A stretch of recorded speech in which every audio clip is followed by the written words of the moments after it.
You are the next unicorn founder. Big vision, big dreams, but there's one problem. Raising capital is hard. Investors hold all the cards. Or do they? Hello everyone, this is Emmanuel Cook. We will be reacting to a new video today, so make sure you guys like, comment, and subscribe down below, and let's get into the video. Being in my raising money era is literally about to be the most humbling experience of my life. As someone who is just so charismatic, so naturally good at everything, it's so hard to consistently be told, like, this isn't good enough, do it again. Even when it comes to my debt, the amount of times that people have looked it over, and it's not like people are like, this is bad, like, do it again. It's like, well, this is how it can be better. And it's like, well, damn, when is it ever gonna be good enough? I got my first no, my first official no, and it was so humbling. And you know what, to be fair, this investor was really nice about it. He was like, this is just not an industry that like we are currently focusing in on. And as someone who is just like used to being told yes, like all the time, just very like, oh, okay. And then I think another humbling thing is consistently having to reach out to people. I feel like I'm literally begging, and there's nothing I hate more than begging. And I have to remind myself, like, Will, it's like not you. Don't take any of this personal. It's the fact that people are just like very busy. It's gonna be fine. Just keep reaching out, and eventually they will respond. I'm trying to become more comfortable with honestly being uncomfortable. I think that it's so easy to have built a company where I've been so bootstrapped that no one tells me no. And the irises say yes to me all the time. I have to convince other people to be irises. That's where I'm at now. As you guys know, I did not win the $200,000, which honestly, I'm very okay with that. I am so convinced that my life is destined. If I don't win something, it simply just was not meant for me. And I already begun the process like of raising anyway. So I'm just back to continuing with that. So yeah. Let's talk about capital raising. This is a tricky one. Now, if you don't know me, my name is Lauren. I am the CEO and co-founder of High End, which is a fashion tech startup here in Australia. I've raised capital twice now, and both have been very different situations. So I wanted to take you through the top 3 lessons that I've learned from that process. Lesson number 1, network. Fundraising does not start the day you decide you want to fundraise. If you start networking with people or start reaching out to people on day 1, when you want the money or you need the money, you failed. You really need to build your pipeline and also build the relationships, because at the early stage in a startup, they're investing in you as a founder more than they are your business idea. Lesson number 2, always find a warm introduction. You can do cold outreach. I've used LinkedIn a little bit just to reach out to people to let them know what we're building, ask them for advice on different things. But a warm introduction is always your best bet. If you can get a warm introduction, you're more likely to secure a meeting because I actually know the person. But the less obvious one probably is that people might actually say, no, I won't introduce you. And that might be a good thing, because you could be wasting their time as an investor or an advisor, but also your time. You want to be connected with the right people. The third piece of advice I would give is practice your pitch. Practice to your family, your friends. It will teach you how to refine the story that you are telling. And essentially, at the end of the day, you have to be a storyteller. If you cannot convey your idea or your business to someone else in a way that is compelling, and they walk away where they understand exactly what it is you're trying to build, what you're trying to achieve with this capital raise, then that's on you as a communication impact. It's not necessarily that your idea is bad or that you're not investable. It could just mean that you have not communicated it in the best way. So get feedback as early as possible. Last but not least, do your worst pitches or your least important pitches first. Do not secure the best VCs, the best family offices, angel investors first for your pitch, because I can guarantee you, if you're anything like me anyway, your first pitch will be your worst. Like, it is terrible. You are good after you've been pitching for probably maybe like a week or 2 and you've done a lot of them, but definitely try and push back any of the critical VCs to the end of the week or end of the second week during your capital raising process. Do not do them first. Hopefully that helps. Okay, so yesterday I did a video about probably the more shiny side of a startup, the cool side where we have raised a bit of money now, where everything seems to go smoothly.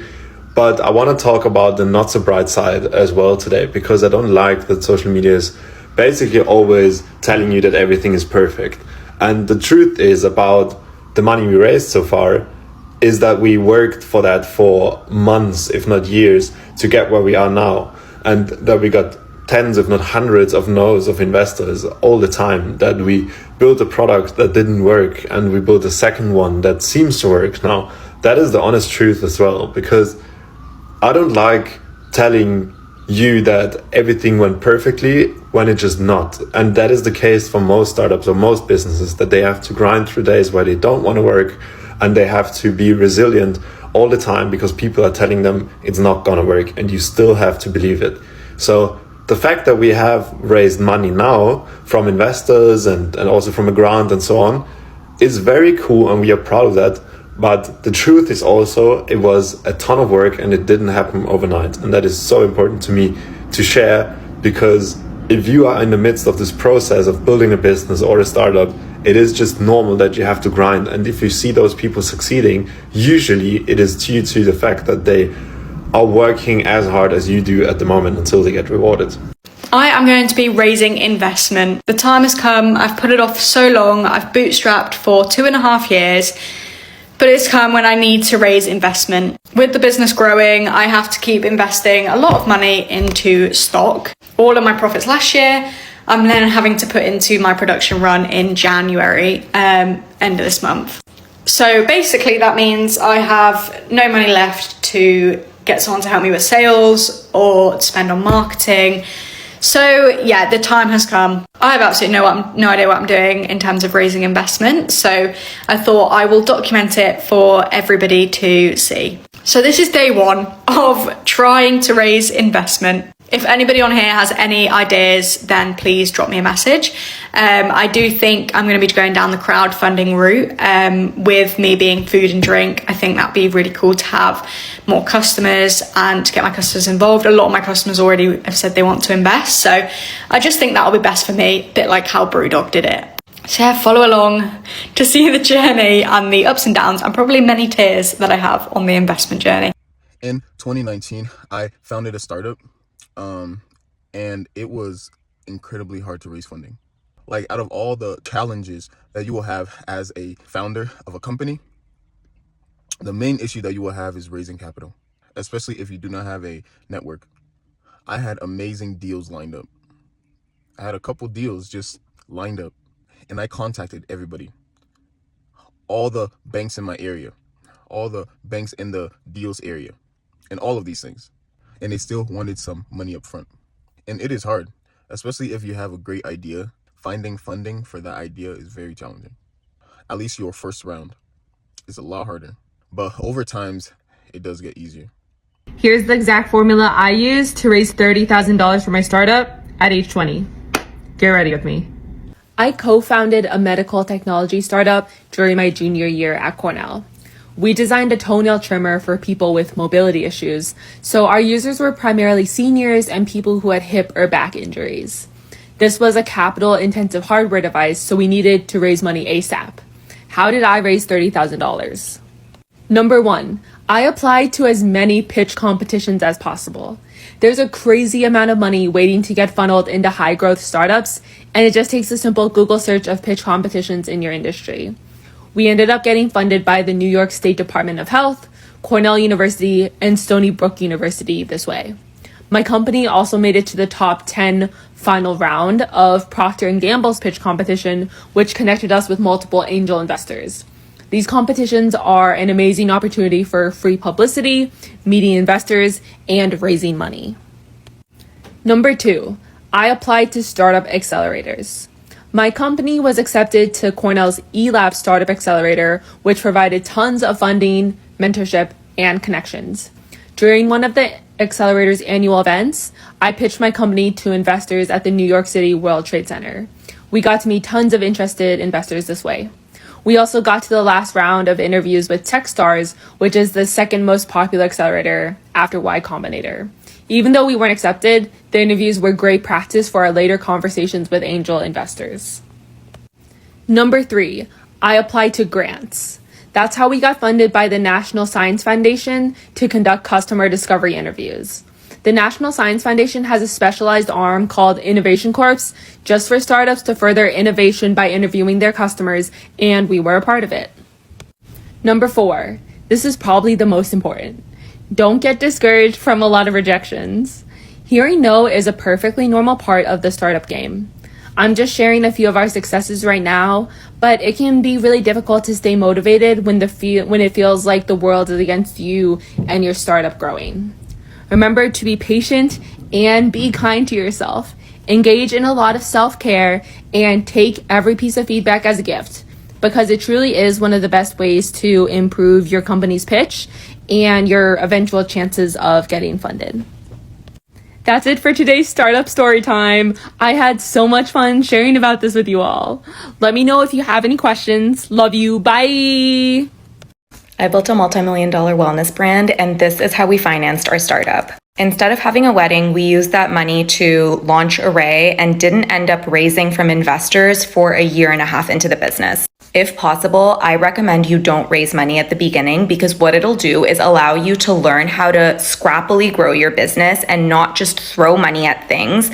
And it'll give you a good foundation on how to grow your business profitably, which is something that is so important right now. Because we didn't have all of this money, we had to be really creative on how we were spending our funds. When we launched, most of our money had gone into financing our inventory, and so we had to be very scrappy with marketing. And what this forced us to do was really focus on the minimum viable product and iterate and spend money on brand based on the feedback that we were getting. As an example, our website was absolute trash when we launched, and that was because we didn't have money to pay a developer, so we just used a Shopify theme.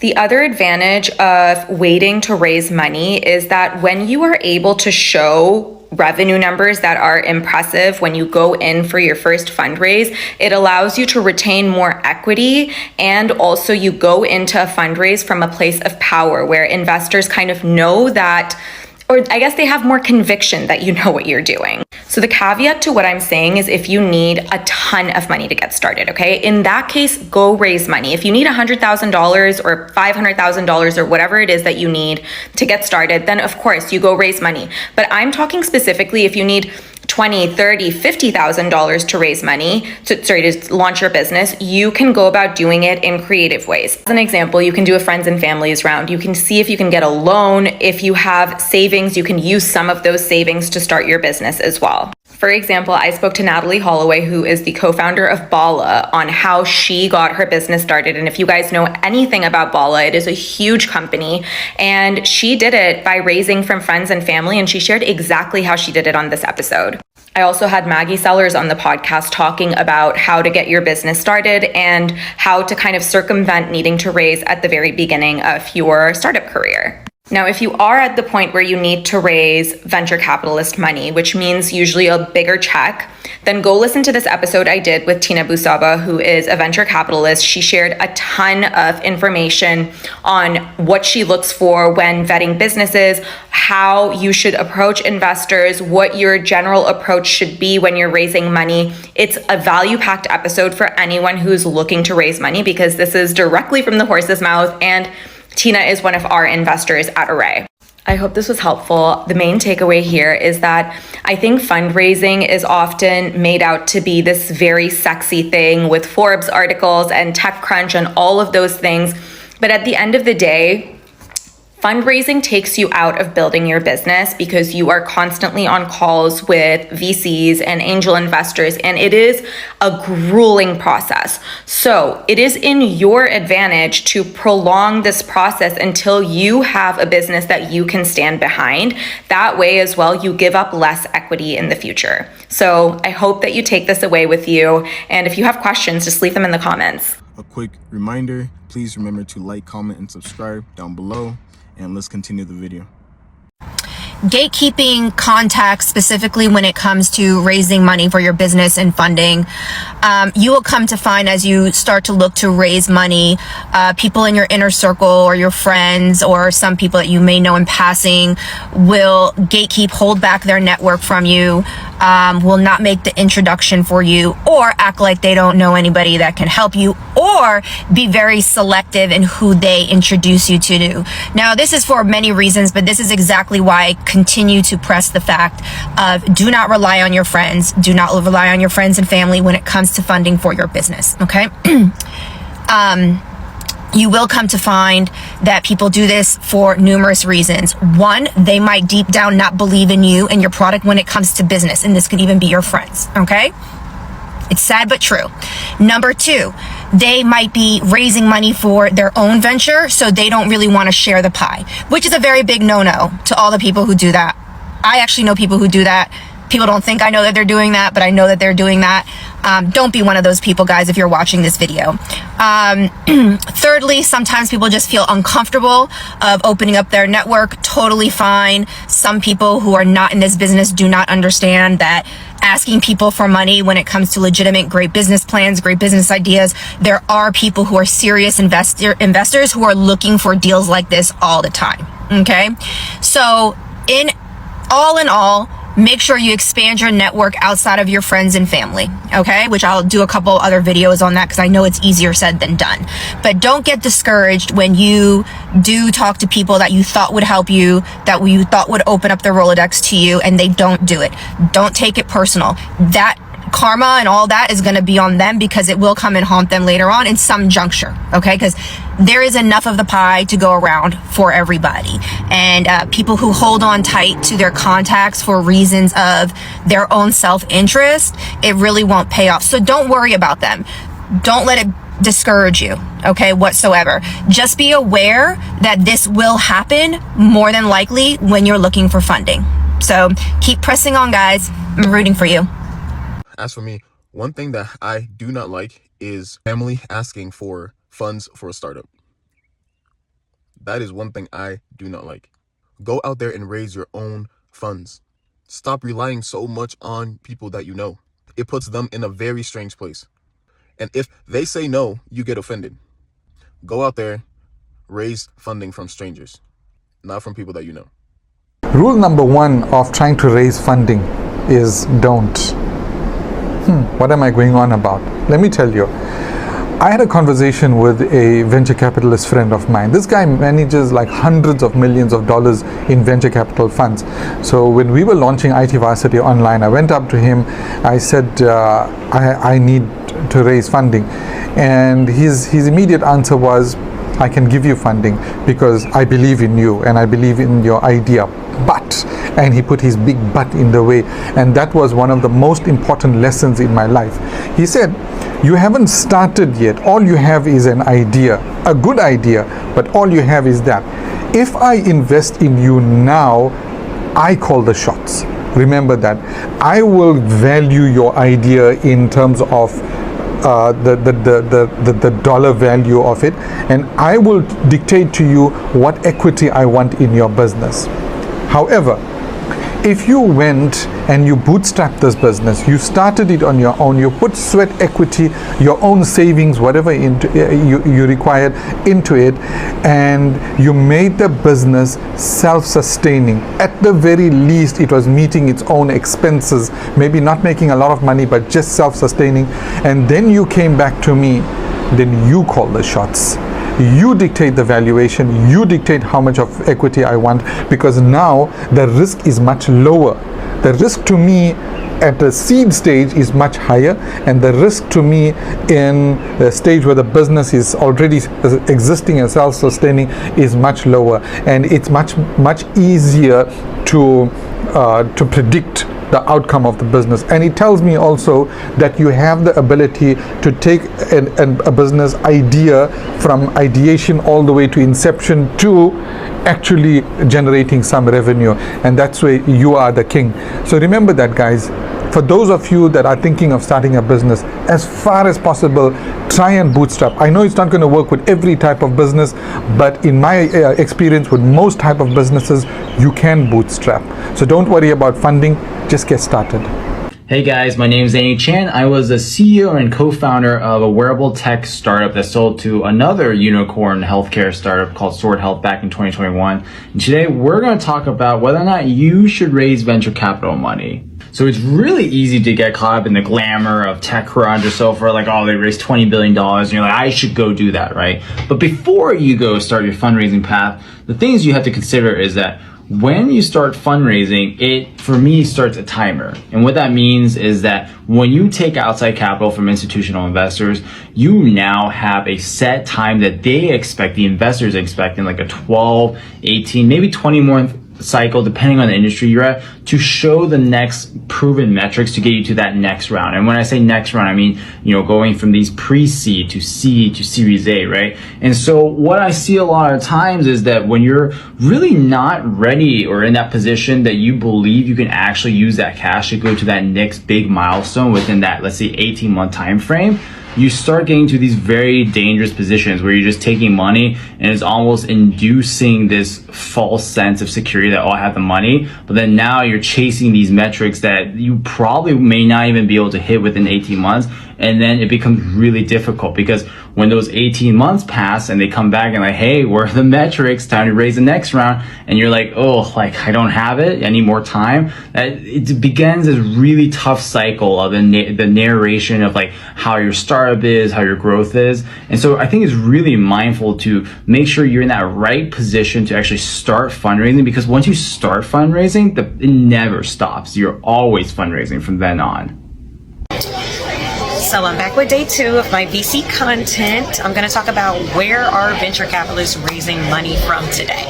So there are generally 2 types of venture funds. One that is raising under SEC Regulation 506B and one that's raising under SEC Regulation 506C. I'm raising a 506C fund, which means that I can raise from a larger number of investors, but they have to be accredited. Generally, accreditation means that you have a certain level of wealth or you have a certain level of income. You can raise from individuals, people who are investing directly into your fund, or you can raise from entities. So a lot of people raise from institutional investors. They might raise money from Visa or MasterCard or JP Morgan Chase, etc. My fund is not raising any institutional money. We're raising largely from individuals, but we're also raising money from family offices. So I'm here in Dallas today.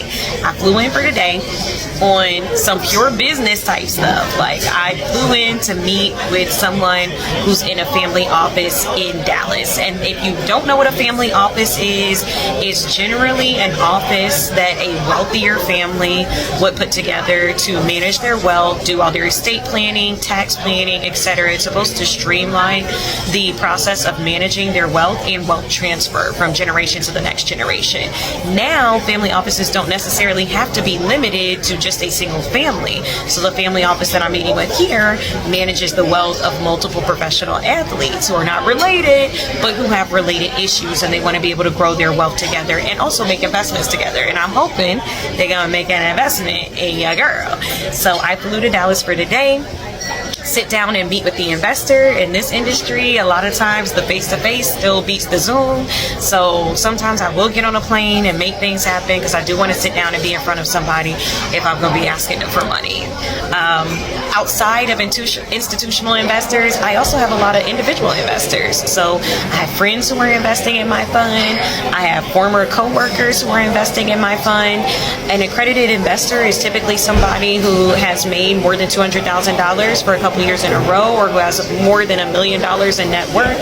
And it's not like you have to get some kind of certification from the SEC. Typically, you can be verified as an accredited investor by like your financial advisor, for example. And so being a former lawyer and also an entrepreneur with other people who've done well in business, I know several folks who are considered accredited investors. So I raise from almost anybody. Like I was chatting with somebody at a housewarming party just a couple of nights ago and talking to them about potentially investing in my fund. There are over 11,000 millionaires, black millionaires in Atlanta, and you don't have to be a millionaire necessarily to invest in a fund, so you can raise from a variety of sources. Let me know what else y'all want to know about venture capital. I don't know everything. Let me preface by saying I ain't got all the answers because I am still new to this. But my goal with my fund and with everything that I do is to demystify this process and democratize it. I want more people to know about venture. I want more people to invest in venture and do it responsibly with the actual knowledge that's going to help them not lose all their money. If you want to raise capital consistently, you need to be creating consistent. I find that this is what's missing when a lot of these marketing people or gurus or supposed funnel builders don't tell you that as a company, or even as an individual, if you want to get investors to know, like, and trust you, you have to be creating consistently, almost constant. The thing is, people don't invest in strangers. They invest in people and companies they see, know, like, trust. And to build trust, you have to do it one post, one video, one update at a time. What is trust really? Well, trust equals repetition plus value. So every time you share something, an insight, a deal update, a lesson you've learned, whether it's good, bad, or ugly, you're showing them that you're the real deal. So let me ask you this. What did you do this week to build trust with your investors? What did you create? No judgment, but if the answer is nothing, then it's time to start creating. And you can follow me for simple ways to stay top of mind and raise more capital without the cringe factor or overtly asking for money. I currently own 100% of my business. It started with a few $1,000s and we pretty much bootstrapped it to this very day. Raising money, whether from VCs or angels, is just not something that I've ever been interested in. We did actually get into an accelerator program to 2019 Melbourne Start May, and eventually we declined that opportunity. Since then, it's just not really something that's been on my mind. However, never say never, because we've randomly found ourselves at the very start of a new process. I normally wouldn't want to talk about stuff like this live as it's sort of all playing out in real time, but you never really hear about the thing as the thing is being done. Like, it's always not even about raising capital, just like big scary stuff in general. Usually only done quite a while after the fact, and it's either gone really well and the person's really happy, or they've sort of had time to grieve and get over what happened. You never really get to hear the live emotions, so we're gonna do it. So a few weeks ago, very randomly, I got a LinkedIn message from someone who I went to uni with back in Melbourne. I did my BCom with him, and it read, "Hey Michelle, long time no see. How is life in the Big Apple? Any interest in raising capital?" There's a lot of these spammy messages, especially on LinkedIn. I normally ignore them, but because I went to uni with him and I know him and he's a really smart guy, ex-McKinsey, I was like, I'm gonna reply to him. So I said, there is interest. There's just a few things that I want to get done before we ever look into it, but happy to have a chat. I also haven't spoken to this guy in like 8 to 9 years, have no idea what he's doing, didn't even know he moved to New York. Anyways, the next week I went into their offices. As I'm walking through his office, he's like, oh, these are some of our portfolio companies. They work from here time to time. And I see a friend of mine, and I knew that my friend was going through an entire raise last year, and I think I was actually with him the night before they closed the deal and the money hit his bank account, and he was all very, very excited, but I didn't really put 2 and 2 together. That was a very weird coincidence. Anyways, I then spent the next sort of like hour and a bit speaking to him, and then I also got coffee with my friend afterwards. I think I walked into that meeting being like, this probably won't go anywhere. And throughout that 90 minutes, so the VC is a very non-traditional process, which I can touch on in a separate video. Basically, they're very hands-on, almost come in as like a strategic partner. On the flip side though, because they are so hands-on, they take a lot more equity than you would otherwise give up. Put some thought into it, spoke to some friends, kind of slept on the whole idea of it just because this was not something that I was even thinking about like a couple of weeks ago. Given the opportunities there, we're just going to see out the process and see how it goes. I've seen my friends go through these processes. There's like a million hoops to jump through. I'm well aware that this could die next week, the week after, but until then, I think if I can go all the way through and receive a term sheet, then why not? I think especially now in my life, like bootstrapping is hard. We've done this for like 6 or so years. If this is going to accelerate our growth and allow us to hire who we need to hire,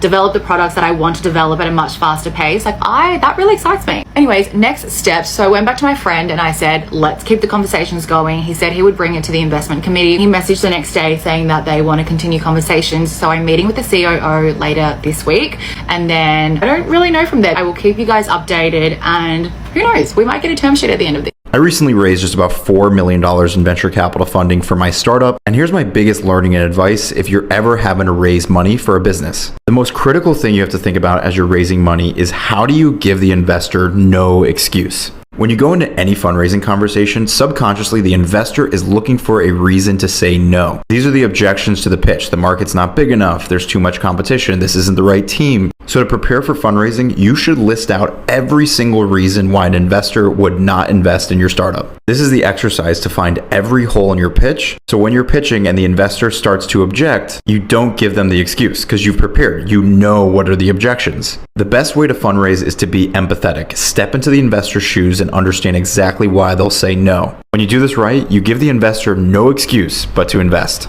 This is amazing advice. Come prepared for objections. If you plan ahead, you have a great chance at raising capital. Investors ask themselves, why you? Why should I risk my hard-earned cash on you? And if you can answer that specific question for them, they have a high chance of giving you the capital that you need for your business. This is just a reminder that raising capital is not the only indication that you've had success in your business. Someone who has built her career working at startups and high growth companies, for a long time, raising money was seen as the pinnacle of success. You were an entrepreneur, you raised money, that was validation that what you were doing was a good idea. What I'm saying is that it's not the only avenue. And the more people that I talk to in the industry, especially tech, they want to bootstrap their own companies because they're the masters of your own destiny. You're not answering to somebody else. I know my tech people know this. Once you raise money, it's not about you. It's not only about your vision and the way that you want to build your company. And that whole model is meant for you to exit quickly. The goal isn't necessarily to create a long-lasting model with a long-lasting product. And I've really seen that shift recently, where a lot of people are saying, you know what, I just want a nice little business. Are you guys noticing that too? 4 words you need to know before you start fundraising for your business. Number 1, term sheet. This is like an offer letter from the investor. It outlines how much they're investing, how much equity they're getting, and any other conditions. Please note this is not legally binding, so actually an investor can change their mind at this point. Number 2 is valuation. How much is your company worth? There are 2 terms within this, pre-money valuation and post-money valuation, and investors can use these terms interchangeably. However, it just means how much is the valuation before the investment money comes in and how much is the business valued after. You would typically always work on a pre-money valuation when you're fundraising.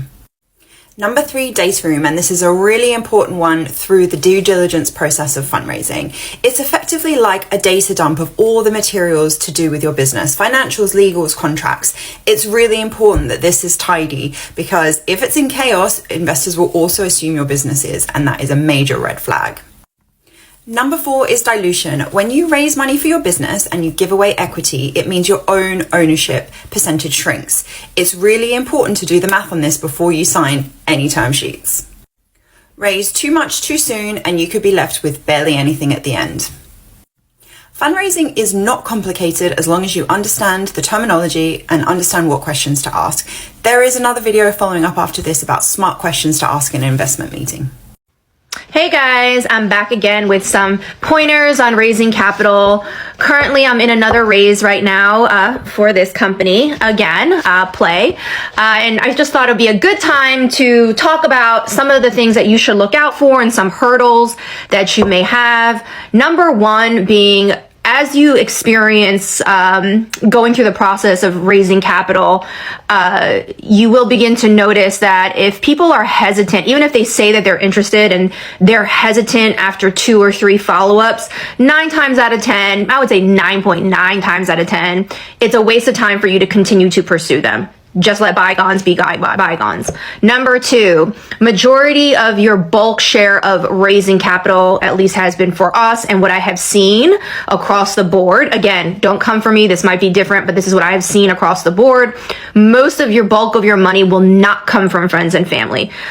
It will come from your connections, people that you meet, groups, community of startups that are willing to share their book of angel investors or VCs, things of that nature. It will come from there as well. So I think those 2 things are really vital. Thirdly, definitely your network is your net worth. As going back to point 2, a lot of your connections into attaining capital or receiving advice will come from very successful people within your network. People tend to trust more people that they know, work with and invest in people that they know, and introduce them to people that can get you to your goal of raising capital. Yeah, so that's about today's recommendations, advice to look out for. Stay tuned for more. I'm trying to post these daily, guys. It's definitely tough between being a parent and raising capital as well and running a business. But good luck to you guys. And as always, never give up. Be smart on your decisions in raising capital. Use common sense and constantly evolve and expand yourself, but never give up. That's 99% of this game, is your determination and tenacity. Never ever give up as an entrepreneur. The world is relying on you. You are the reason why the world moves forward. Because of your innovations, of your understanding and experience, and all of these things. Keep pushing forward and do not ever give up. You will eventually get there. And I wish you the absolute best of luck. How to raise capital as a first-time founder, both in Australia and the US. I'll talk about the nuances between the two, but this will be the first of a series that I'd like to do on that because I've had a few people reach out about how to get started in this kind of fundraising process. So I'll just preface by saying that prior to starting my software business, I had worked in the startup ecosystem in Australia, and I was a management consultant before that. So I did have some existing network in corporate Australia that kind of had set me up with a good base of potential investors to start talking to, and at least like know who they are. But I will say there's a lot of resources out there if you are starting and you don't have that network already. Like for example, in Australia, like Airtree, like one of the big VC funds, has a running list of all the early stage investors, and that's open source, so you can start with that. And what I would say is, and this is like where I got started, is I went through the list and basically or build your own list or whatever it is, and start like looking at the different funds, like what's in their portfolio, what stage they invest in, and whether that could be a good fit for you. I think looking at the portfolio is really important because firstly, if there's a company that is similar to yours, there might be some like potential conflicts of interest for that investor, so they might not consider you. But if there's something similar to your business, or like it might be in a similar market, but there's no, I guess, potential chance that you'll be competing with that other business, then that's like likely a very good fit for you. And so starting with the list is really good. There's a few different I guess I heard a lot of conflicting advice about like starting from the bottom and working way up to the top of like your least, I guess, preferred investor, and then working up to like, say it's the Blackbirds, Airtree, the top VCs. I do think that does kind of help, but I wouldn't say that like you have to do it from like, number 100 up to number 1. Like I think there's some sort of like, you might have like your top 5 who you kind of want to get some practice rounds in before you start pitching. But like the bottom ladder, is I guess less critical in that. I think what's good to do though is to start just with your like whoever you got a warm intro into.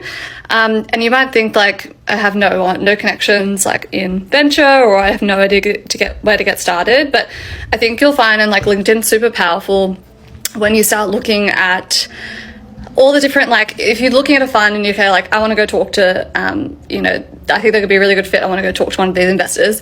If you just look them up on LinkedIn and look at all the people who work there, like I wouldn't be surprised if you have a mutual connection with like someone who works there. And I like fully reached out to some people who, I don't know, might be like a somewhat loose connection, someone you went to school with, someone like who you used to work with. I think like you just need to start, I guess, somewhere. And then once you've like had that intro, and like you're so much more likely to get a meeting than, through an introduction than a like cold email, mostly because like, well, I don't know. I think a lot of people do value trust, and it's kind of like a relationship game, but that's not to say like I haven't got some good like investor meetings off like cold emails and things like that. But all of the investors actually who invested in my business did come through a warm introduction.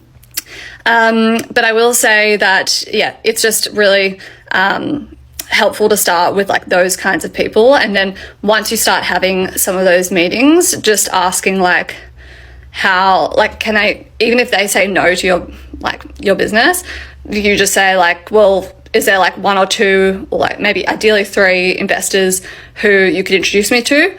Or even if like even better, like you have your own list and you go, okay, like here are the 3 next funds that I want to talk to. Like, can you please send my deck and see if they're open to a meeting? So I definitely did that for a while. I think practicing your pitch, like you refine it so much over time, and then you like, kind of add new slides in, I did an FAQ of all the like major questions I was getting around like defensibility or, competitive advantage and things like that. So that was super helpful. But yeah, I will say definitely allow a lot of time to do it. Like, especially we've just been in a kind of like tough capital environment. So like that's really important. But yeah, anyway, this video is super long, so I'm going to try and make another one for part 2, which will be more about like, like how to actually have a good meeting or like run a good meeting with an investor. What's the biggest challenge for an entrepreneur today? It's trying to raise sufficient capital for your company. If you're looking to raise capital, then listen up. I'm going to show you a way for you to raise capital that is a win-win for not only your company, but also for the investors. Why is it a win-win? Because it protects not only your company, but also the investor. This type of offering is called a SAFE, which stands for Simple Agreement for Future Equity. This is part 1 in a 4-part series, so make sure you watch all 4 parts. Here's how the structure works. SAFEs are neither a debt nor equity, so they do not appear on your balance sheet. Instead, they exist as a footnote on your financials. Similarly, SAFE investors aren't automatically on a company's cap table when they invest, and they don't become full-fledged investors until the SAFE converts. What does that mean? A key element of a SAFE agreement is the conversion to equity trigger. Basically, a SAFE functions as a warrant or a right for equity into the company, which is triggered by some future event like a follow-up or secondary funding, 51% change of ownership, or sale of the company. If one of those triggers occur, the SAFE investment converts into equity or shares of the company. Stay tuned, more to come. Unlike standard convertible notes, a SAFE usually has no end date or interest. This feature can be attractive for companies because it spares them the obligation to repay the debt, all right, at an arbitrary date. So there's no ticking clock or maturity date for this investment. Typically offers conversion into equity at a preset valuation, which is usually lower than the next funding round. So if the SAFE has a maximum valuation of, let's say, $10 million, and the next round of funding is at $25 million, then the initial investors convert at the $10 million number. Conversely, if the next round is at a lower valuation, let's say $5 million, then the investors convert at a 20% discount to that lower number of $5 million, or they get in at $4 million. My name's Ralph Amato. For the past 3 decades, I've helped emerging growth companies in all aspects of building their businesses, raising capital, going public. I created this series, Amato the Mentor, to help you, the next generation of entrepreneurs, learn how to launch your startup, expand your businesses, and achieve your goals. So hit the heart, follow to keep learning. You can leave me a comment, ask a question, and share this content with other entrepreneurs, and make today a great day. A founder I work with told me today that she regrets taking investment money. Let me explain something really fast though.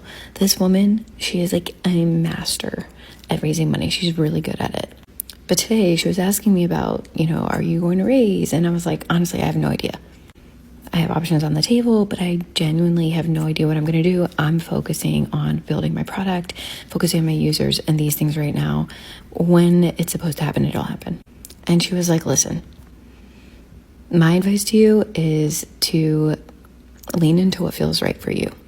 She said, I raised a significant amount of money, and she did. She was like, I regret it. And she's like, the reason I regret it is that a few years ago when I first did it, I didn't know how to do what I do now without money. So she was like, you are in a position where you know how to build a business without taking investment money, without giving away all of your equity. I thought that was really interesting. I haven't made any decisions. It's not even a really important thought in my head.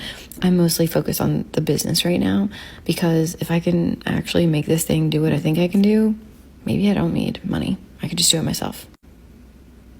But that goes to show you that raising is not like a badge of honor. It's debt.